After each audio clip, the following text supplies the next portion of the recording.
everybody! Turn this up in our headphones, Charles. Turning it up.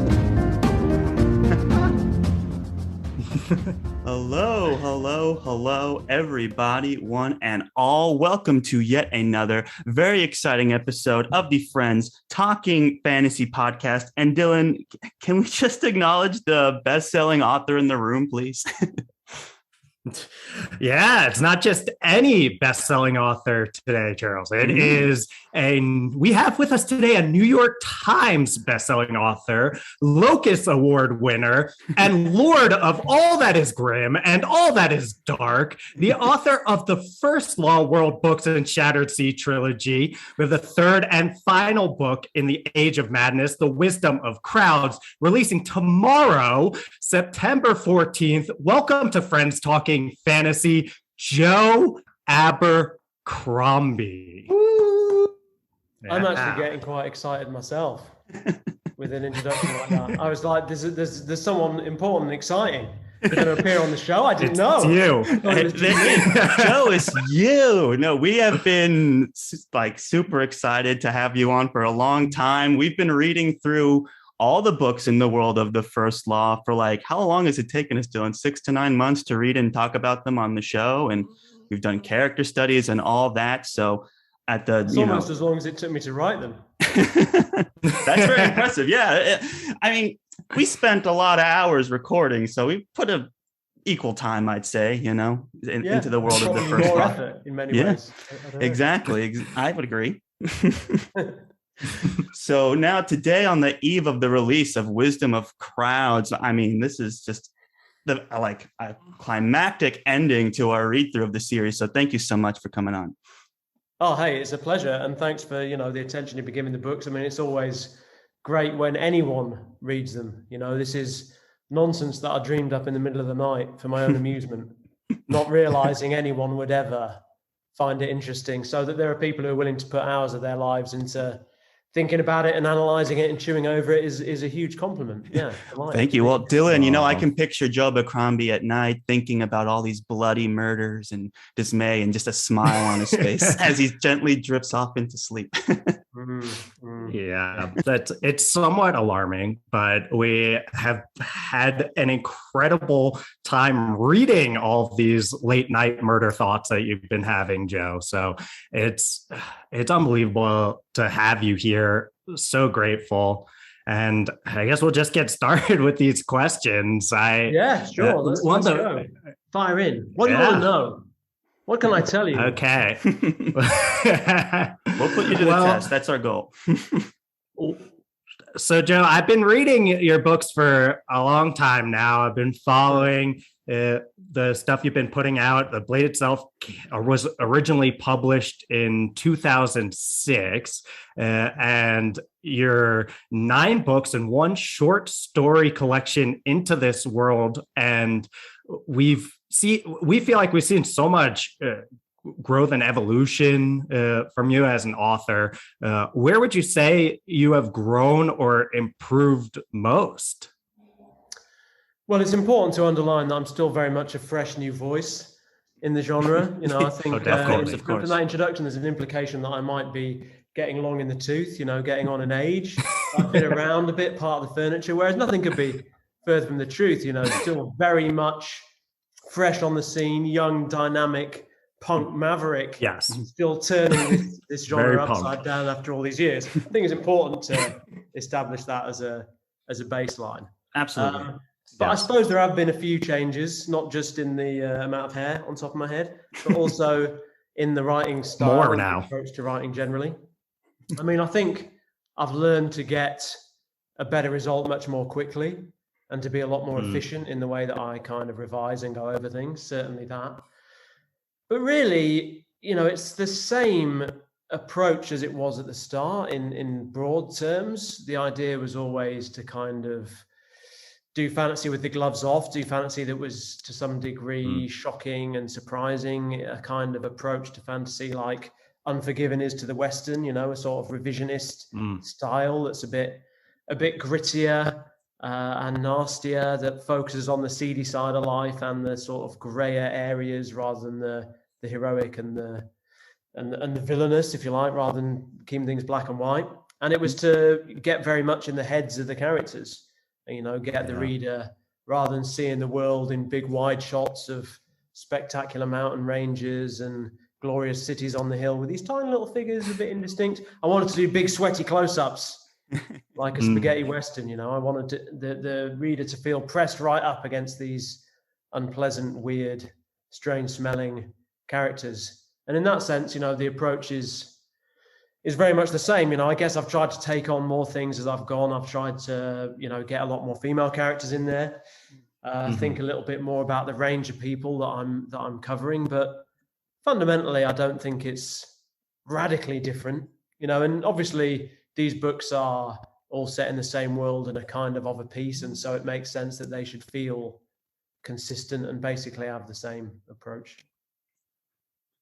Yeah. We feel you've stayed very true to your dark, twisted soul as you've moved through all this.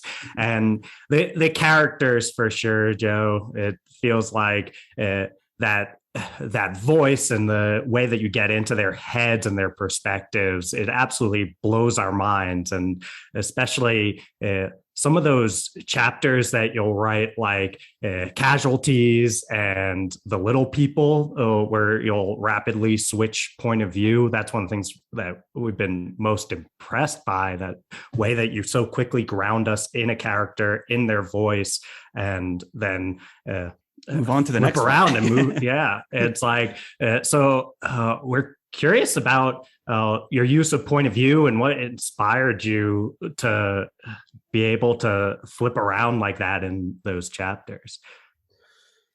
Yeah, I suppose I always wanted to do this thing where you were sort of very much in the head of the character, and where I wanted the writing to feel like it really mirrored the voice of the character and told you something about the person all the time. So that, you know, the ideal for me is that you can read a few lines of a chapter and know straight away whose head you're in, because hopefully the writing feels distinctive and like you're really in an intimate conversation with that person.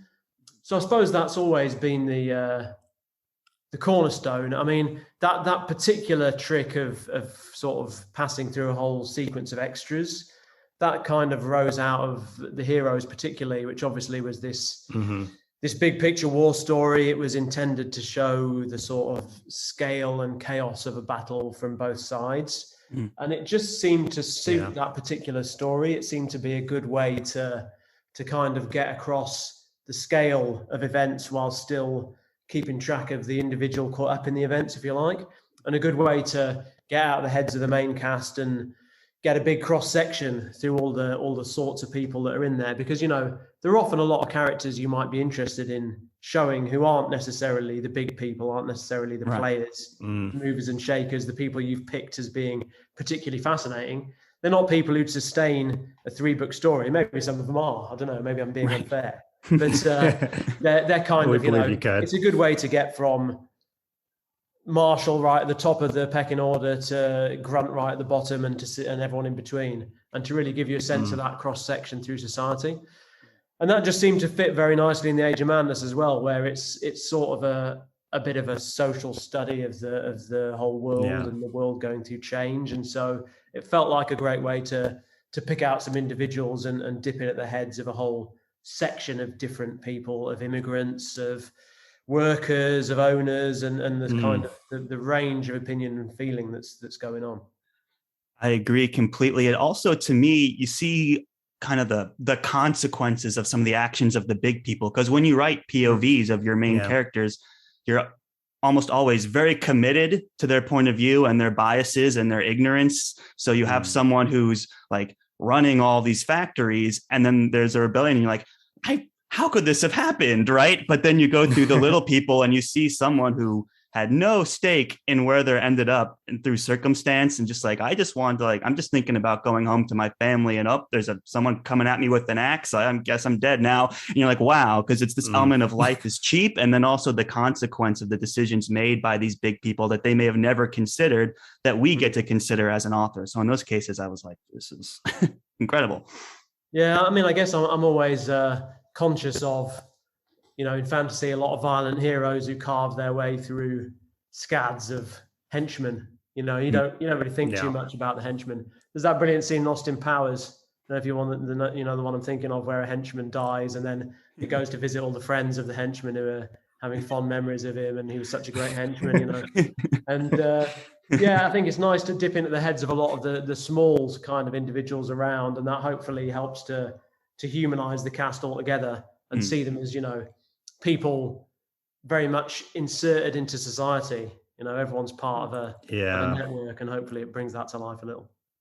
Right. It definitely drives home the cost in a way that you can't just kill your main point of view characters all willy-nilly, and you gotta keep them around because you're telling their stories. And then you do this job where you can get us attached to a new character and all of their wants and their needs and their relationships. Sometimes they'll be thinking about their wife back home, and then all of a sudden they take a pike to the chest, and you're like, oh wow, this really kills people and hurts people.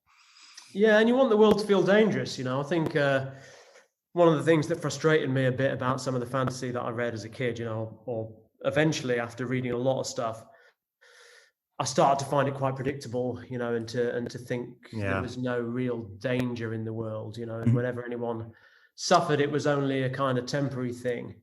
People tend to walk away from everything without a huge amount of consequences and have a happy ending. And you want the world to feel dangerous. You want to be scared for the people, because if there's no sense that, it really is going to be genuinely dangerous, I think that takes away a huge amount, but when you really do feel the world's dangerous, it changes things immensely. I mean, Game of Thrones, it's a small little known book. You may not be aware of it. Written by a guy called George R. R. Martin. I think Game of what? Game of what? Never heard of it.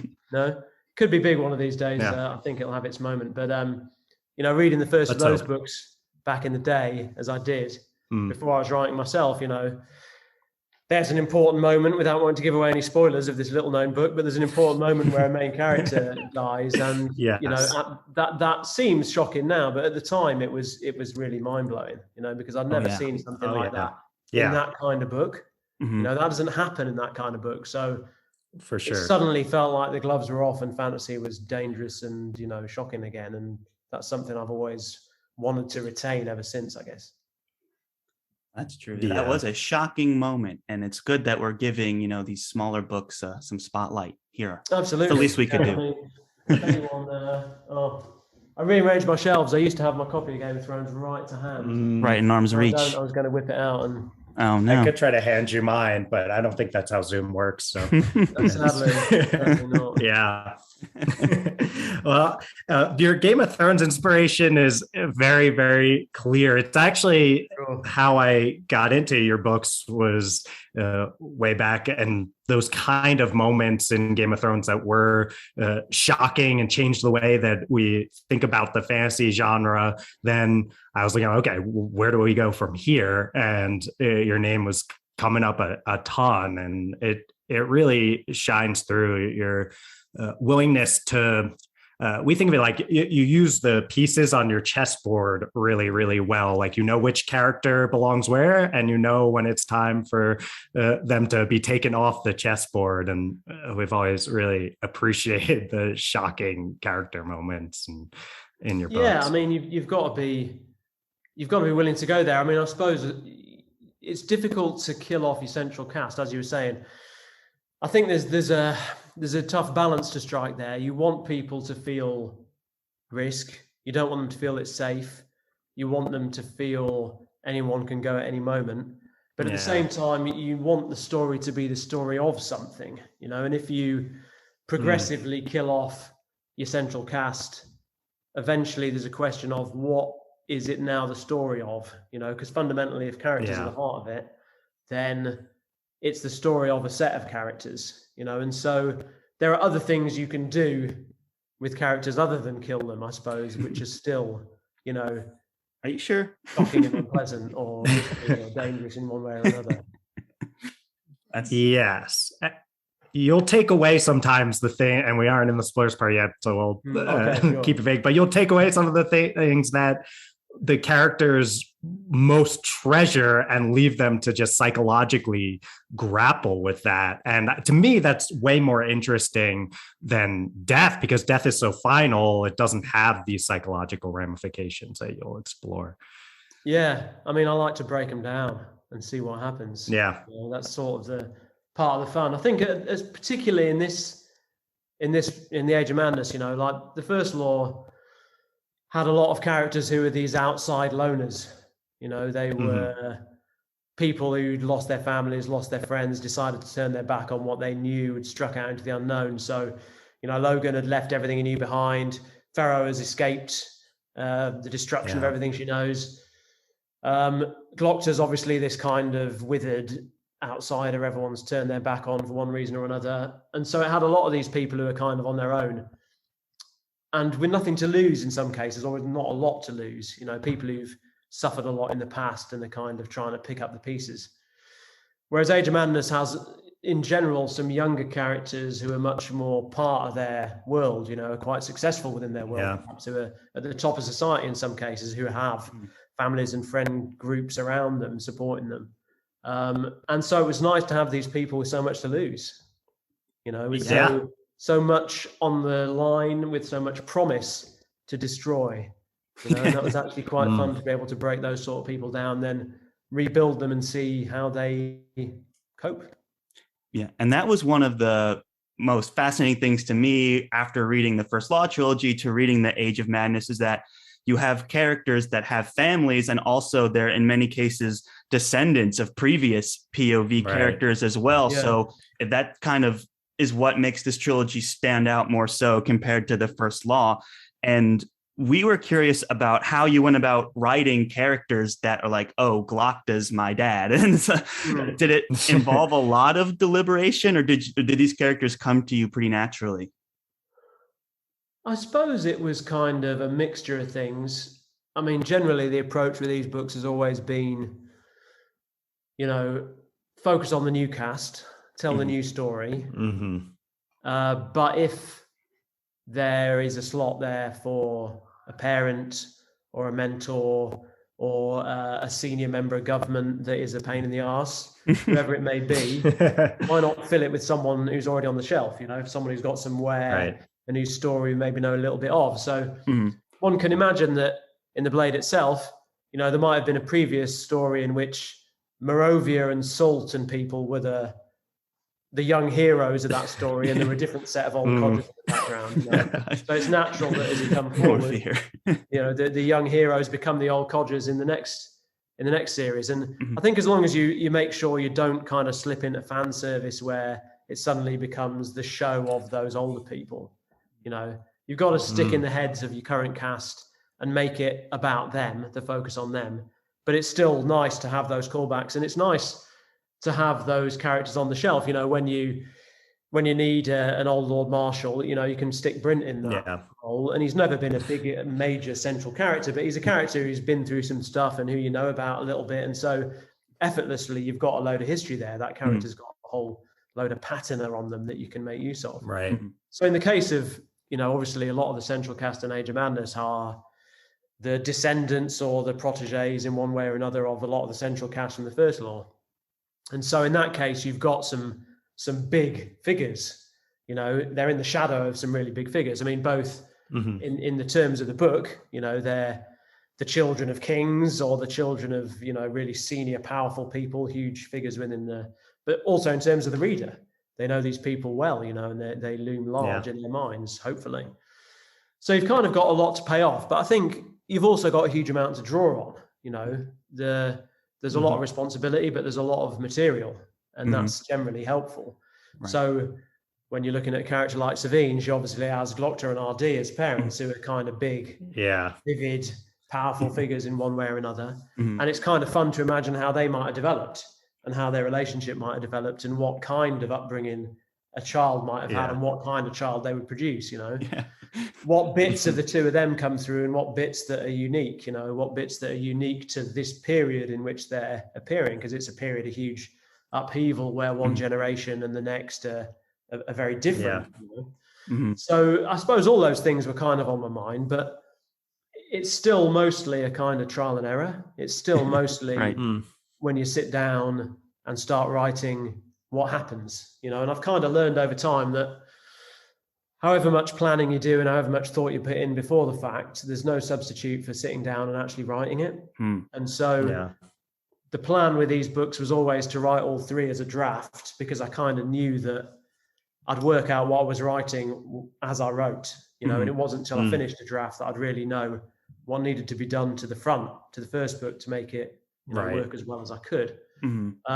So that trial and error part of it was still, really important. And in the case of Savine, for as an example, initially I gave her an internal voice like Glockto's. I thought, this would make sense. Oh, right. Italicized internal voice, a cunning person who, is thinking clever, acid things. And it's the same as her father. So that kind of makes sense, but it didn't really work. I wrote the first third of that book in that way, but I was always, whereas with Glockto, it was always fun to use that voice, and there were always things occurring to me to say in that voice. With Savine, I'd always be trying to think of things to say, and I'd be saying the same stuff, but in her internal voice. And the reason came to me pretty quickly. The joy of Savine is she says whatever she thinks. There's no dissonance. Glockto doesn't say what he thinks. He always says the opposite. He says one thing and he thinks another, because he's always guarded, he's always plotting. Whereas the joy of Savine is, she'll just tell you to your face and laugh while she does it.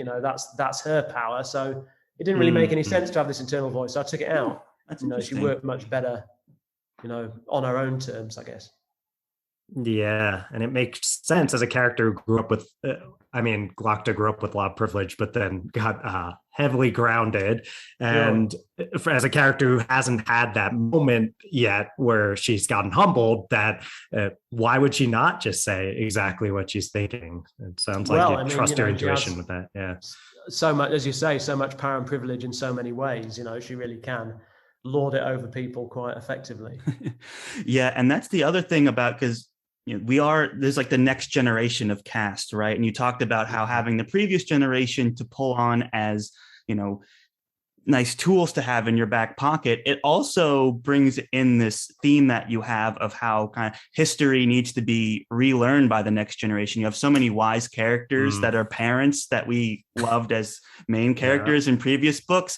And then you see like Leo, like, oh, I'll be a legend like the Bloody Nine. And then I'm like, the Dogman's like, oh God, what are you doing? So it's warnings. Like, so as many times as these parents have tried to teach these lessons, you get this added benefit when they're generational of like, you get to see them make the same mistakes. And, I get the sense that history is just actual history is a huge influence in creating this world as well. Like I've seen book tours of yours where you have tons of like nonfiction history books and things like that. So I can imagine this having to relearn history or being doomed to repeat it kind of theme being used when you bring in generational characters. Yeah, absolutely. And I've always kind of liked that circular shape, and the first law obviously has a very self-consciously circular shape for everyone involved in it. And I suppose fantasy often has a very linear shape, epic fantasy of the classic Tolkien mold, as a linear shape in which people grow and change, and they go from peasants to kings, or they go from, used up men of violence to healed guys who can contribute once more, and the world is often healed, and there are transformative wars where things come good in the end, and a new epoch is ushered in at the end of those things, often following a final battle. Whereas if you look at the battles of our world as final battles, there's not a lot different afterwards. Things often go back to how they were before. Seeds of the next conflict is implicit in the last. And so I kind of enjoy those circular motions and the feeling that this isn't some epochal moment of change. It's just one more moment in an ongoing history that kind of has no start and no end. It went on before the start and it will go on after. And it feels like an episode within a wider world, if you like. Right. Yeah. There's that great Casca quote in This Would Be Best Served Cold, I believe, where he's like, and people might change and might do all these kind of things, but it's like, but given time, they change back, and yeah.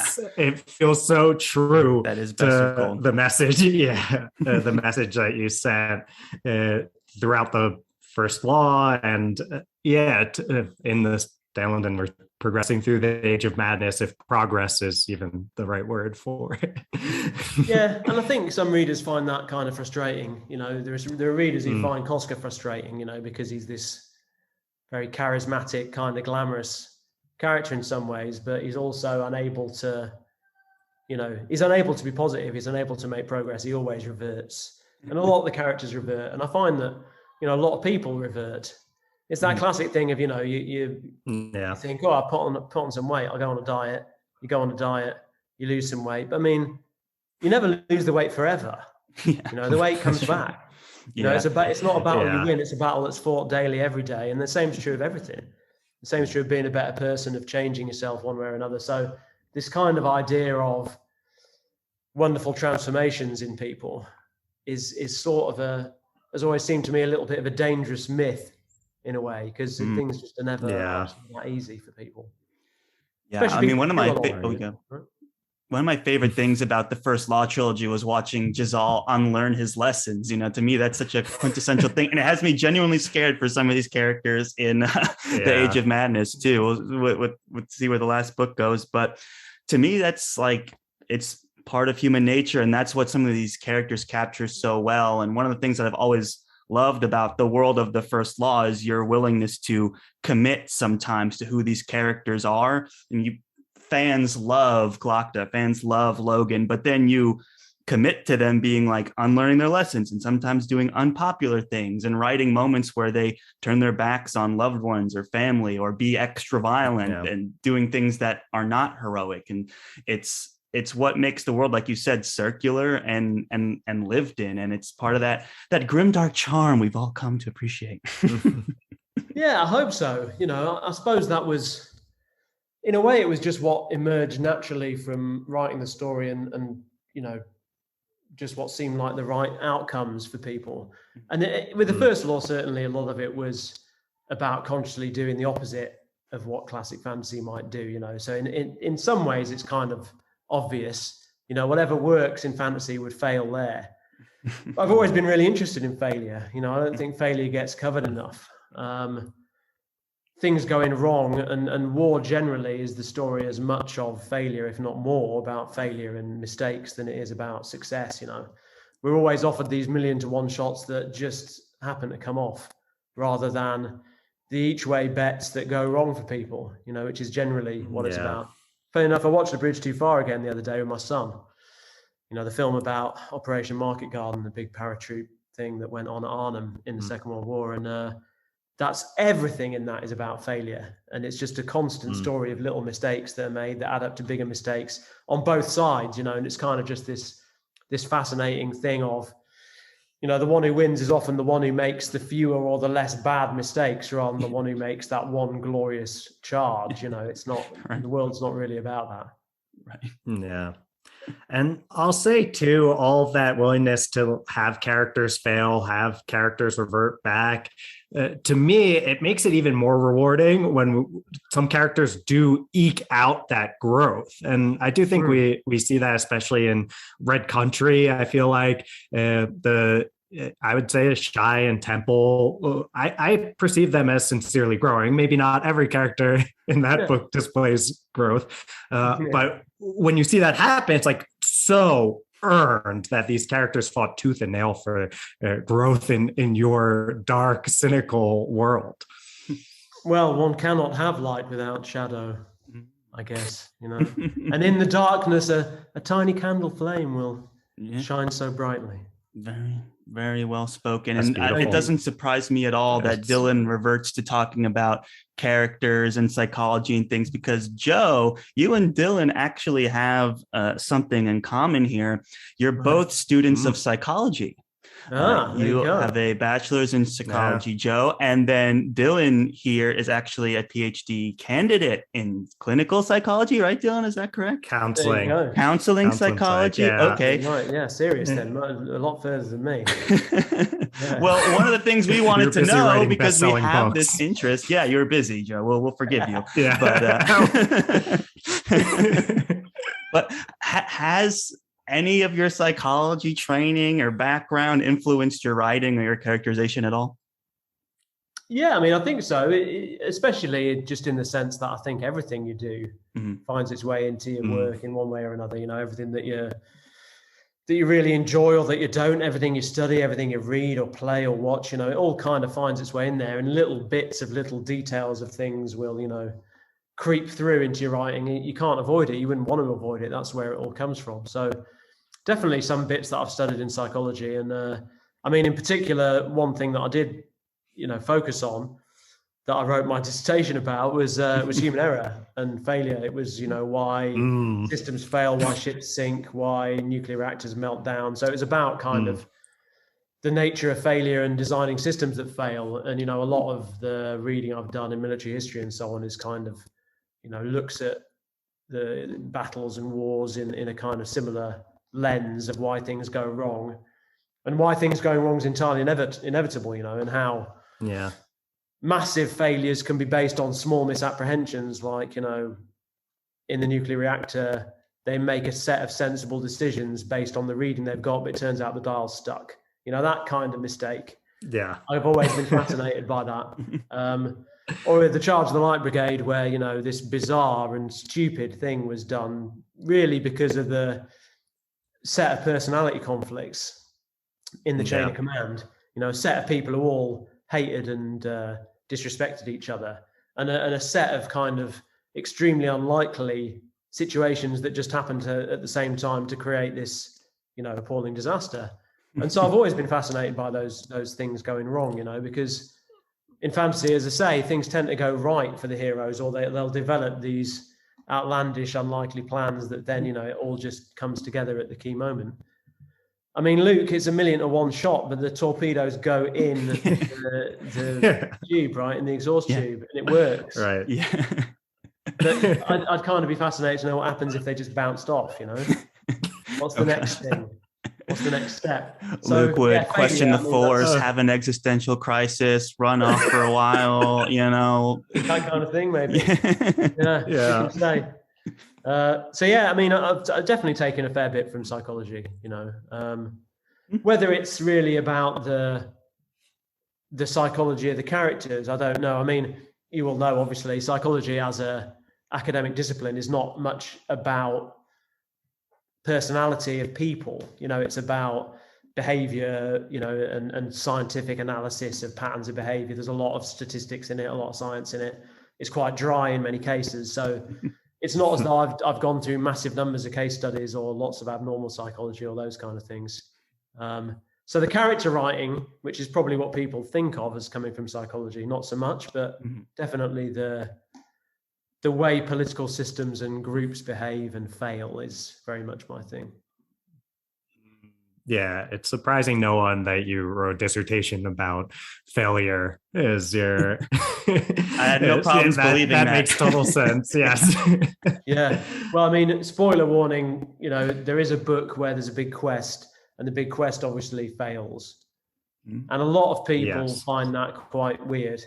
They don't quite get what I was driving at there, but some people do find it highly amusing. So I suppose it all just depends on your experience and your it's possibly a matter of life experience as well. I think maybe younger people who haven't been in the workplace a lot themselves find that weird and don't kind of appreciate that most things go wrong at some time or another in some way or another. So yeah, it took me some time to digest that one, but yeah, I've come to love it. And Lena, can we get into spoilers, Dylan? What do you think? Yes, let's like do 30 minutes in. If you haven't read Age of Madness, go read it, guys. Buy all the books. You can't go wrong. And yeah, we're just going to get into spoilers for every First Law World book now that's been published. So yeah, we're in it now, guys. Free reign. Free reign. Barred. Yeah. Okay, so one of the things we're most interested in, Joe, is your perspective on Logan Nine Fingers as a person. Right. And yes, and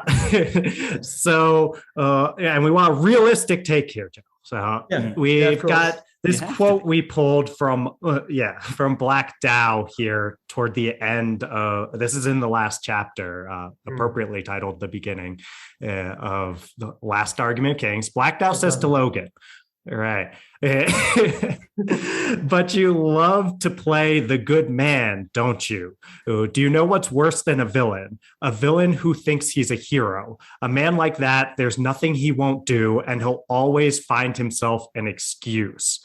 How accurate do you perceive Black Dao's perspective on Logan here as being? Well, I think from his perspective, it's entirely fair, right?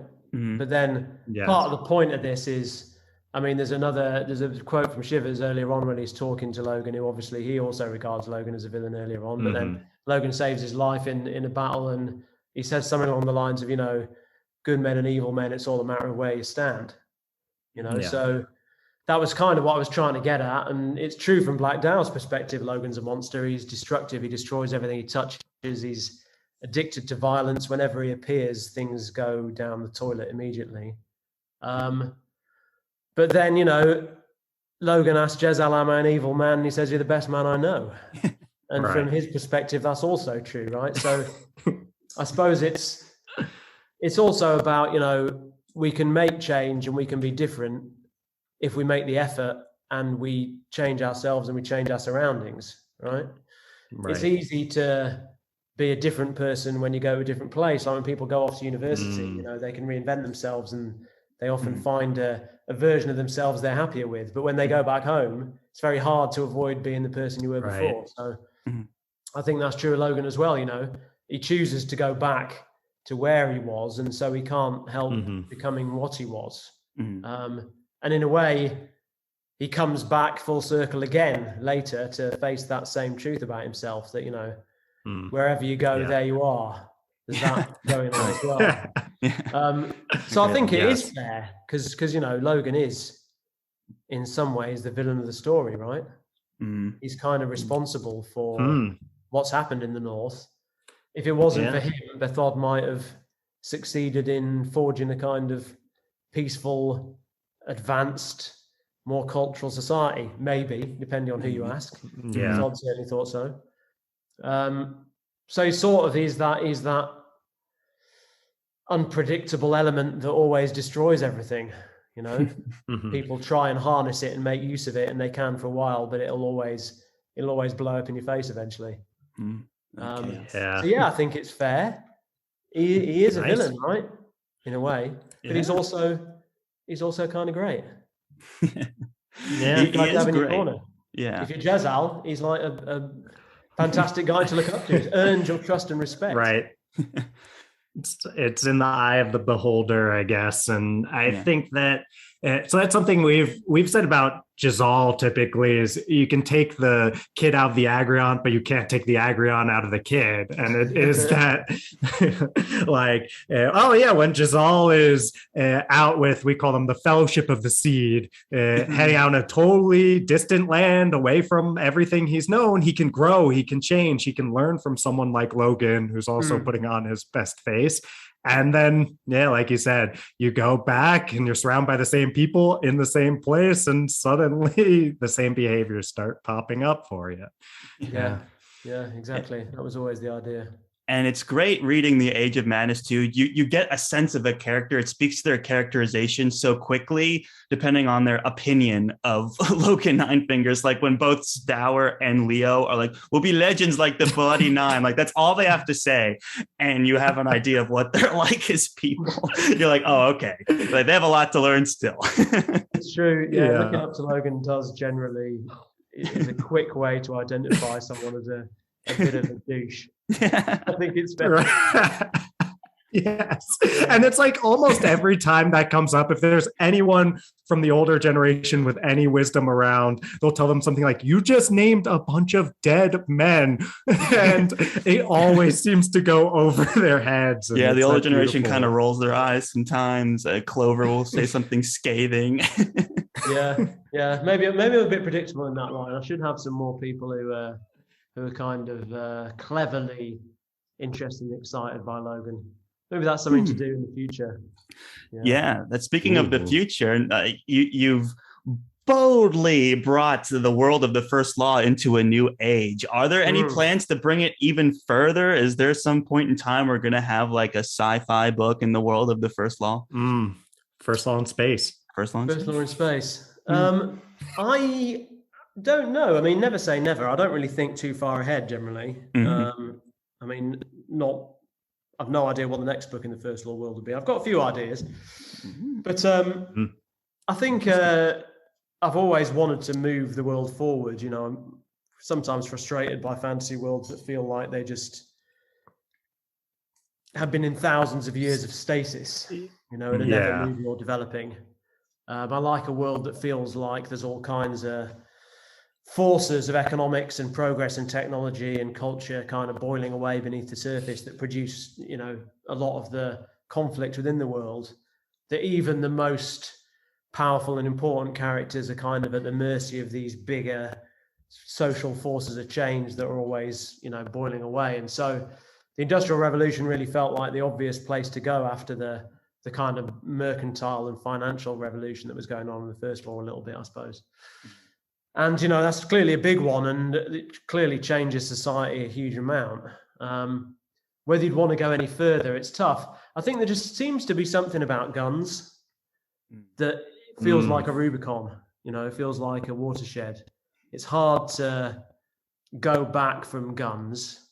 I don't know why that would be, but a lot of fantasy readers seem to feel like that's the moment they turn off, or the moment things change for them somehow.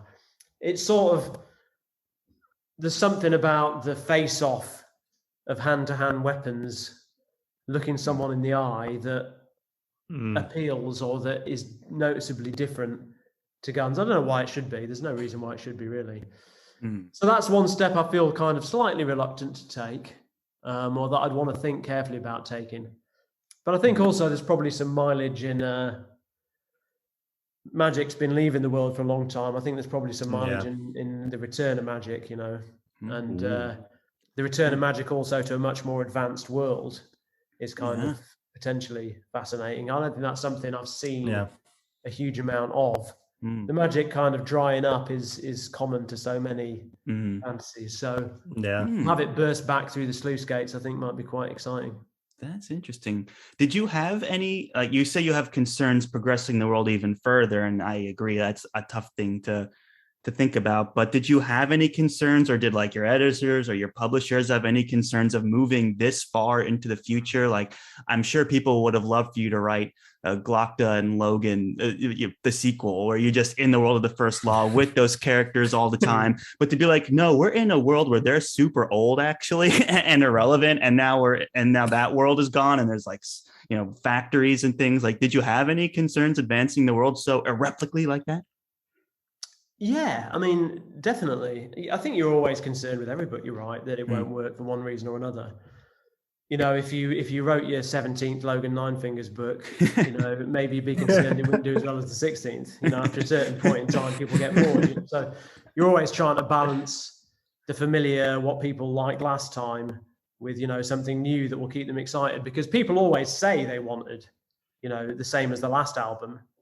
But they don't actually. They want something until they get it new in some way they can't really describe, right? I mean, they're never going to tell you, I don't want that thing I liked before. I want something else, but I can't tell you what it is. But that's basically what they do want. So, you know, you've got to always be trying, I think, to move things forward. Apart from anything else, you know, you spend years on a series of books like this.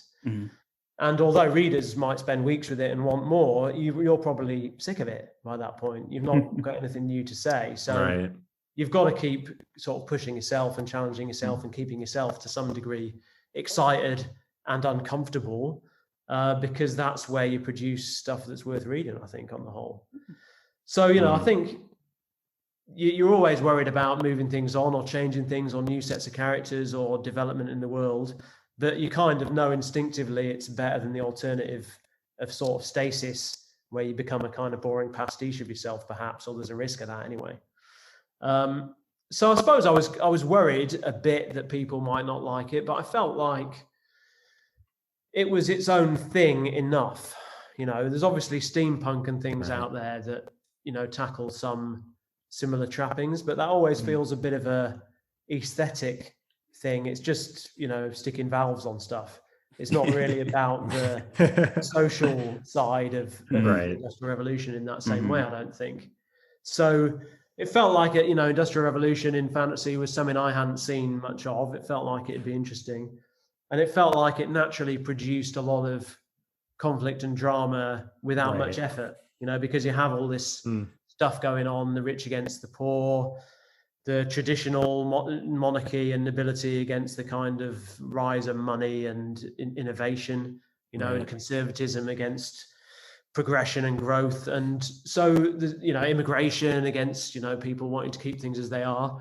So there's naturally all these forces, rural and urban, another big one, you know, the growth of cities and the shriveling of the economy, that kind of thing. So naturally, every character, you know, has these tensions and these antagonistic relationships with other people just because of where they are within what's going on.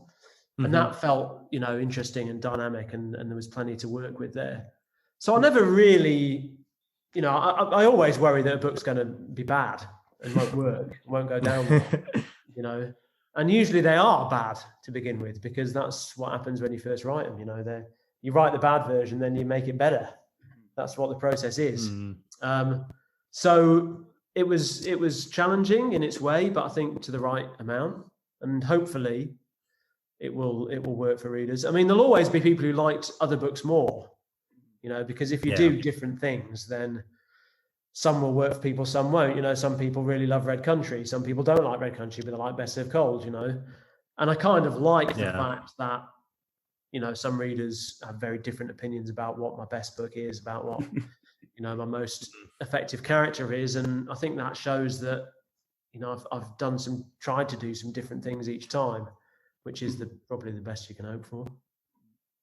Yeah. Well, we've always appreciated your willingness to try on new genre. I guess, you know, you're always writing in fantasy, but you'll go Western, you'll go thriller with Best Served Cold, or more typical military fantasy with the heroes, and give it your own Joe Abercrombie twist to the tropes of that. And I'll say it, like, Red Country is my favorite of the standalones, and I loved seeing you work with that Western setting and those tropes. It was a lot of fun.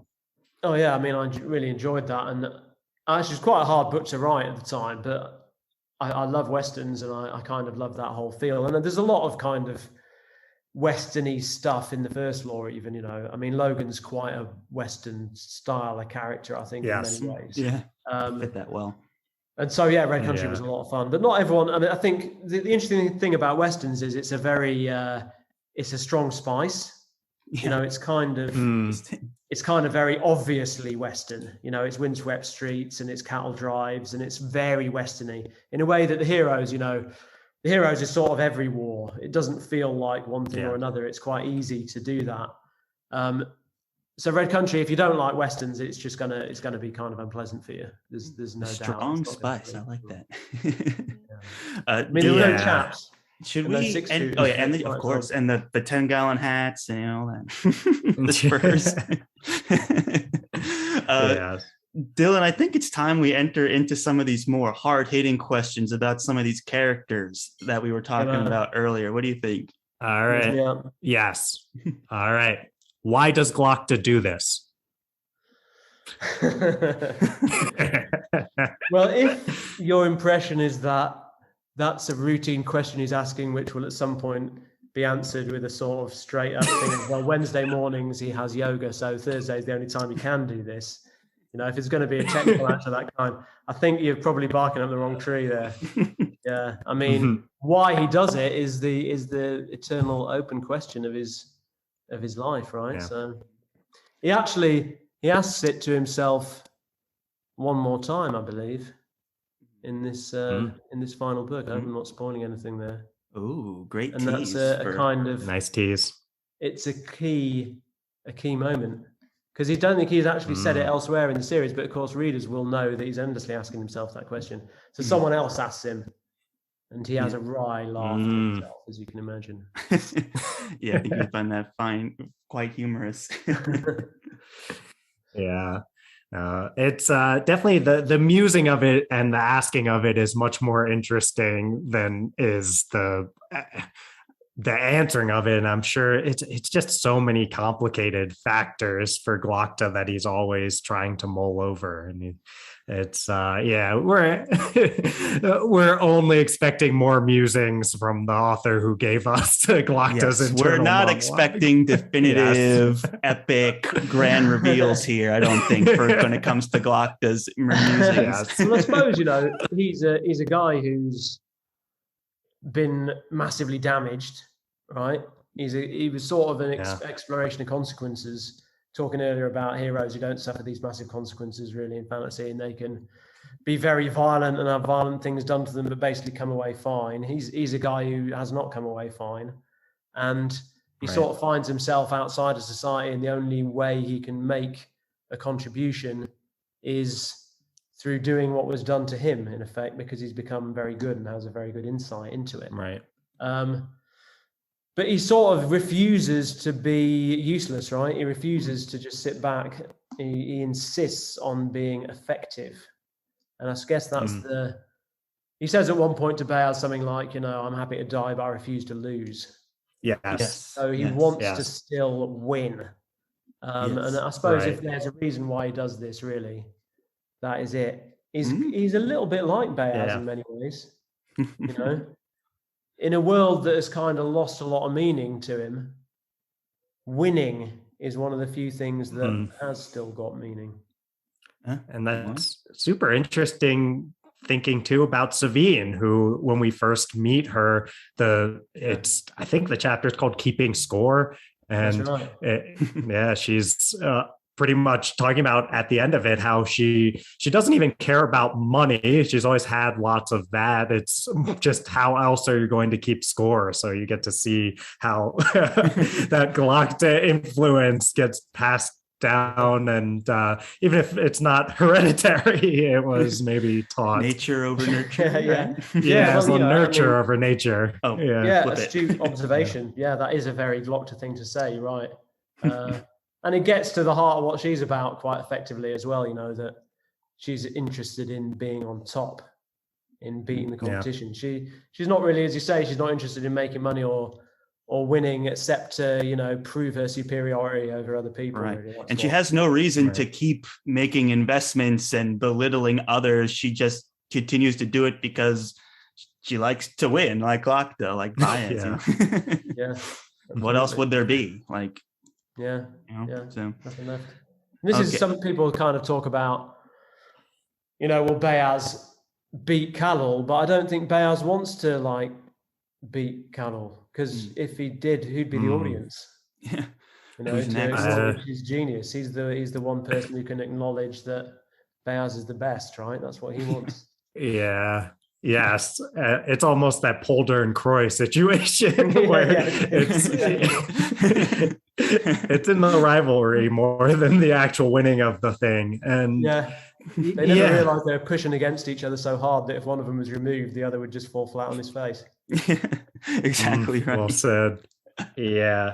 And I do think that's something it seems Bayaz appreciates about Glockto. Like you said, there are some similarities there, and he gives him that breakdown of everything he's done. It seems like just for he's got Phil Glockto in, but he's reveling in it. And he wants to be acknowledged. Yeah, it's someone worthy. He just wants to be seen. He's like, here's one of the few people that will actually understand when I start bragging. This is good. Yeah, exactly. Most of these ants won't even understand the level of my glorious triumph, But I feel in you.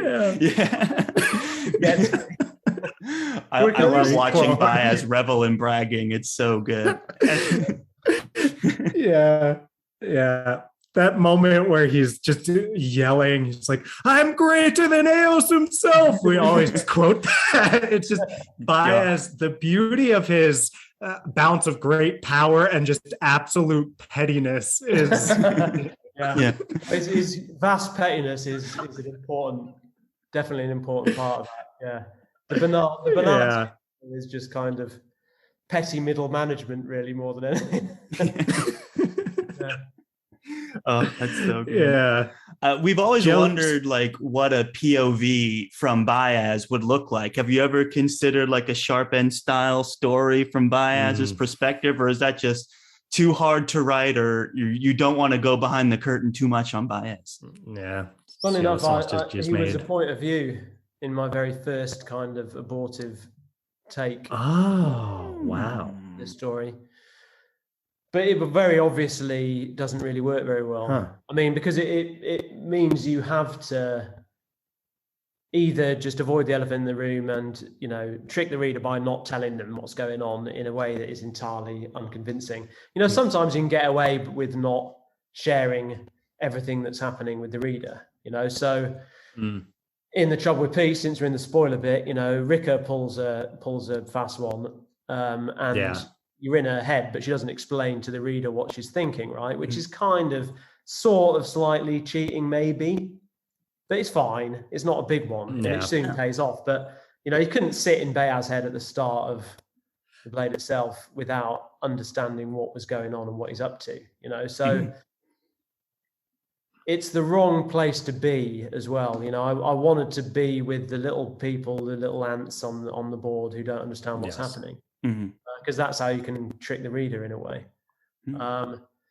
So I don't think he's in Baez's head is the right place to be. It would sort of demystify what's better mystical. I mean, I feel the same way often about magic, you know. And again, being in Baez's head, he'd be thinking in magical terms sometimes, and then you'd have to kind of explain it in a way or make it literal. And you make literal and obvious and concrete what is much better guessed at, hinted at, you know. So I think I would probably stay out of Baez's head. Yeah, if you had to write a short story, it would just have to be something so petty that had no implication to the story at all. But I see what you're saying.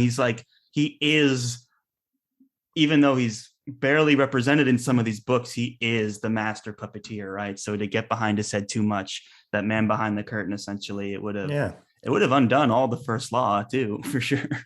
Yeah, no, I think so. Even a glimpse of the puppeteer can be extremely alarming, and as Baez makes sure we all know. Yes. So you need those puppets dancing, Joe. Yeah, watch the pretty meat puppets. Yes. So this question we're about to ask is one that's probably the most heavily debated, people trying to figure it out in the first law community. Is there anything supernatural going on with the Bloody Nine, or has it always been Logan? Yeah, people ask that a lot. And I mean, I suppose I don't like too much to get into, you know, to discuss the content in that way outside of what's there, you know, because in a way, if it's vague and it's a bit unclear, then I feel that's because it should be, you know. So and I'm not sure I've got some explanation for you that is gonna, you know, wrap it all up. Right. So that there is some doubt, I think, is fine. To me, it's a less interesting character if he's somehow not responsible for what he does or what he is, though, right? It's demystifying what's better mystified, right? And that's what we love about Logan so much. Right. You can love him and also recognize the horrible war crimes he's committed, but still find him likable. It's like, yeah, he killed that little kid for no reason. He killed his best friend, but what a great character, you know? I love his catchphrases. Exactly. Yeah, I mean, it was sort of my take on you know, Norse berserker myths a little bit, you know, and I suppose it seemed natural there might be a sort of alternate personality that someone like that might have. So it's sort of a little bit split personality-ish, though. I mean, you, of course, will know that that's all a little bit mythologized, and whether any such real condition exists is sort of hard to say. There's definitely contention, about that. It certainly comes up a lot more in stories than it comes up in reality, right? So Definitely. I mean, it was a berserker take, and obviously he has this kind of slightly magical route as well. But to me, it's really about, he's a guy who is addicted to violence and addicted to what he is, addicted to the status it gives him, and not really happy unless he is, able to demonstrate his dark side in that way and sort of claim the respect that he gains from being feared, really. Yeah. He loves to be feared. Yeah. He likes to pretend that he's not, but he kind of does when it comes down to it. He can't avoid, playing up to that role. For sure. And he naturally puts himself in positions, where the bomb is going to go off. Yeah. Even if he can't necessarily control the bomb completely, he could take the bomb off into the desert and blow it up there where no one's going to, mind. But he doesn't. He sticks it among the people that he knows, and he can't help himself. So I suppose that's really what it's about more than anything. Right. Yeah. It's just a part of this whole Logan being able to try to project his bad behaviors onto some other entity, and whether it's supernatural, whether it's just part of him, is less important than the grappling of that question. And yeah, it's so interesting with Logan. You can get caught in his almost like passivity with which he views the behaviors, and it's like, oh, somehow I just ended up with this sword in my hand, floating like a leaf down to Carleon. It's like, it's like literally you had this point where you could have gone anywhere and you went right back to the north to settle scores. But it's easy with how tight you are to the perspective and to how he sees himself, where I think a lot of readers think of Logan as this like almost victim of circumstance more than someone who actually puts himself in the position. Yeah. I think a lot of people do, and I did everything I could to make him as likable as possible. So I suppose that just shows that in a sense succeeded.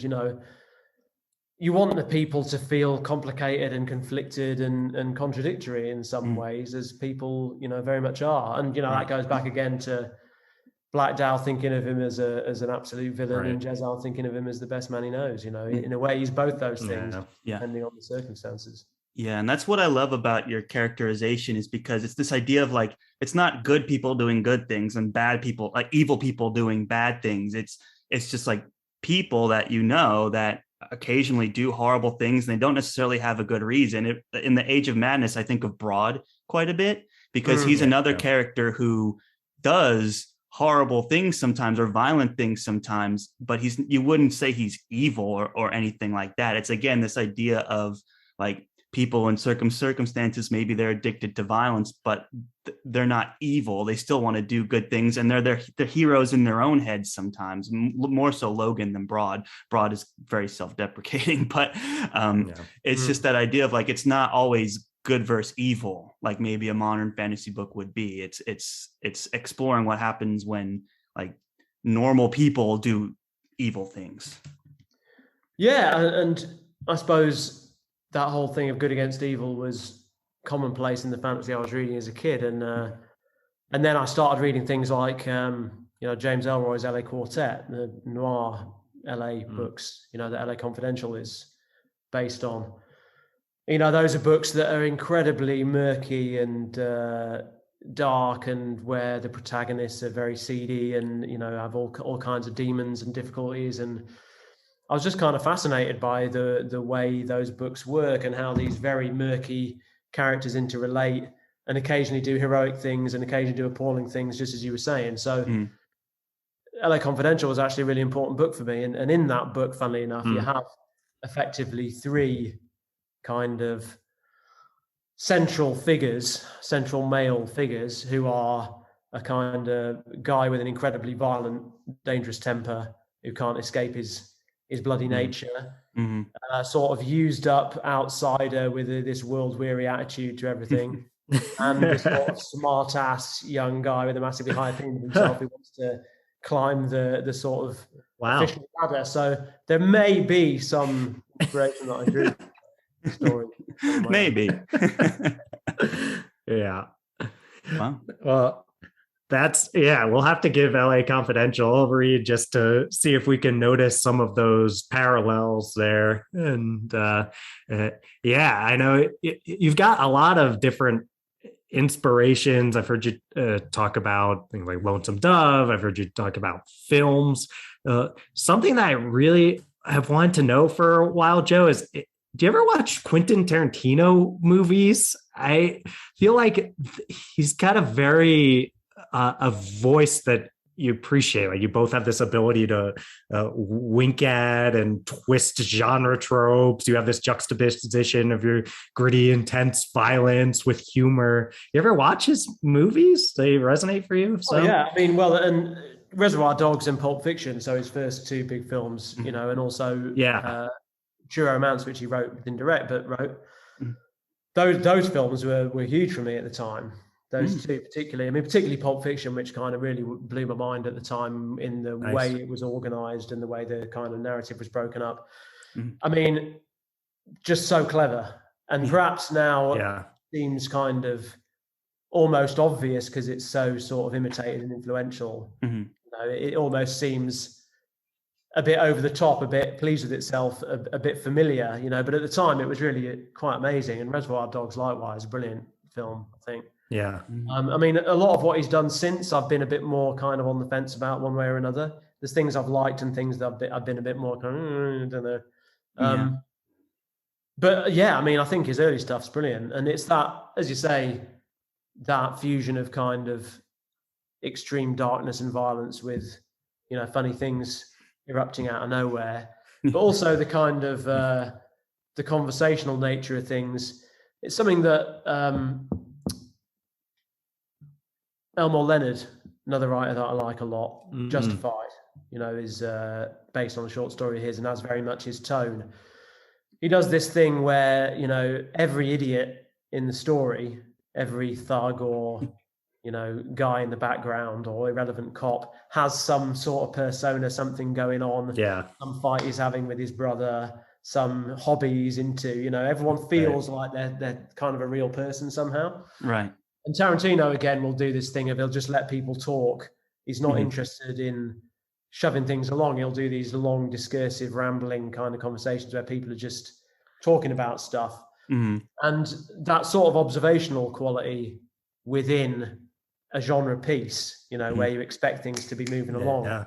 I've always been quite kind of fascinated by that. And you know, that's something I kind of like to do, is just let people talk at length, which perhaps some people sometimes find a bit dull, but I just find that's where the really good stuff is. No, it's not really the sword fights at all. Or the sword fights become interesting because you're interested in the people, right? And you get interested in the people through the dialogue. Totally agree. Yeah, that's awesome. I've been wanting to ask you that forever, since Best Served Cold. I recommend it a lot of times with a Kill Bill reference. It's got some of that kind of feel to it.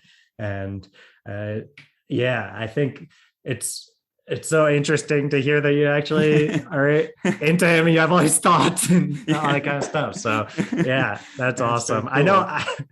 I know Charles has a question about a side character that he would feel like we've been remiss if he didn't ask. So that's true. And as much as we love the books, we are obsessed with the audiobooks as well. Stephen Pacey is absolutely incredible performances across all of these books, and no doubt, brilliant. His just commitment to all of these different scenes and his deliveries and his lines, they're incredible. And even some of those awkward sex scenes, he gives it his all to, which you gotta respect. But you could just tell that he gets like what the story's about, and he's able to deliver narration and dialogue in a way that only someone who generally has an appreciation for the book and understanding of it could do. And to me, it's like my go-to recommendation for an audiobook for sure. And sometimes his voices, they just stick in my brain, and we talk about them on the show. And one of the ones that kind of took off, you know, there's the scene where Severard is tailing Pharaoh, And Pharaoh, I can't even believe I'm telling you this, Joe. This is and Pharaoh like has Severard like knife to the throat situation, and she's like, "Why shouldn't I kill you right now? Give me one reason." And then Stephen Pacey's just like, my birds.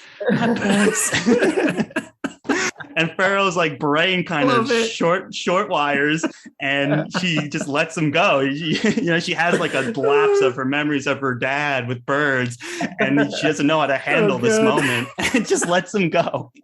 And so we're always like, my birds. And so we were wondering, with the end of the last argument of kings, Severard's unfortunate demise, what is the canon for these birds? Did they starve in the cage, or did they somehow, like old Bill in Lord of the Rings, get to go off and fly with other birds and live happy, full lives? Can we get some headcanon that we can put in the First Law Wiki, maybe? I couldn't. Well, we spoke earlier about how I'd rather not, pin down things. Keep things mystified. Yeah. You don't have to now. I want to keep your artistic integrity intact. Exactly. Well, it's not something that I've personally given that amount of thought to, but I suppose the wonderful thing about being a reader of books is that you can, invent your own possibilities. I'm sure many things readily emerge. There were some birds, weren't there, released at the at Savine and Leo's wedding, I think. They had some birds flutter away, at a key moment. And I think maybe Duke Regent had some birds going off at his coronation as well, right? He had they might have died though, if I'm remembering correct. And they went off just as everyone had died. Everyone had died on stage. Suddenly the birds were released. They went up. Yeah. But maybe some of Severid's were among one or other of those. Who knows? They could have gone on to great things, to stardom in a way.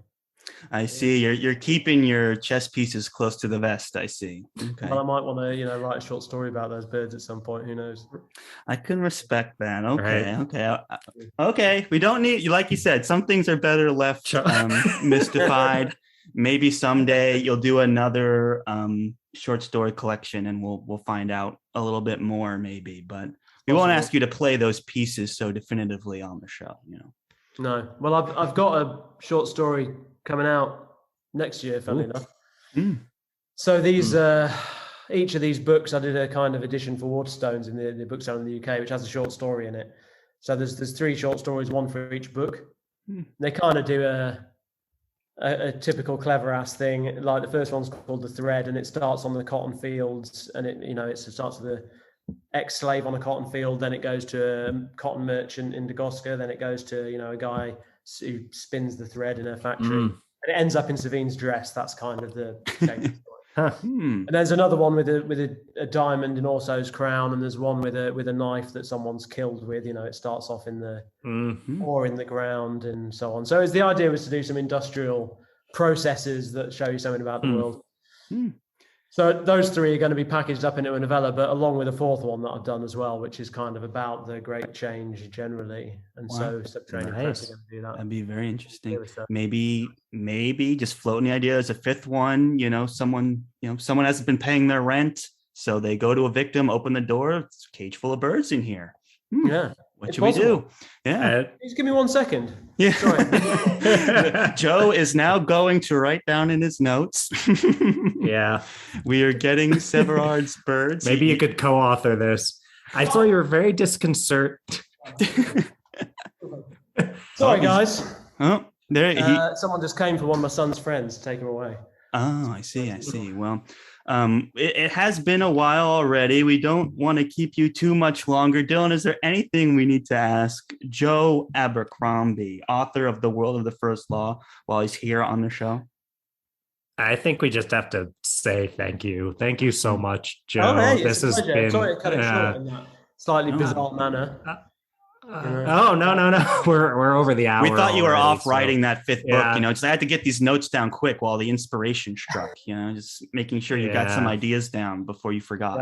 Yeah, it is important. When an idea comes, you got to grab that. Exactly. I had about 6 together. The 7th one appeared, then I'd want to catch that quickly.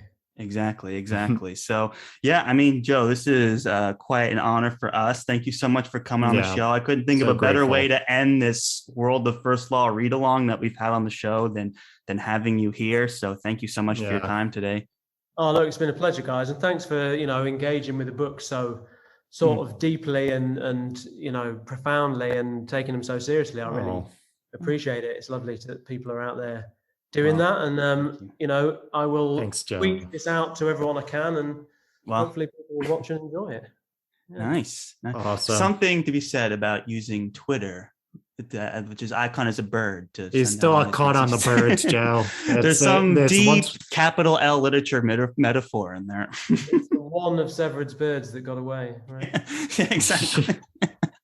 That's right. Well, Joe Abercrombie, thank you so much for coming on the show. Wisdom of Crowds drops tomorrow. Get in line now for the big release. Looking forward to the audiobook as well. I'm assuming Pacey will return for the audiobook. Same day. Wow. So I'm super excited about that. So guys, go check them out. Yeah, do so. And I hope you enjoy the final book, but if you don't, just don't call me again. Praise only for Joe, guys, please. And maybe you had a bad copy, so you can get another one and see maybe if the ending's a little different for you. So, okay, well, everyone, thank you so much for listening. And as always, guys, go forth and conquer, friends.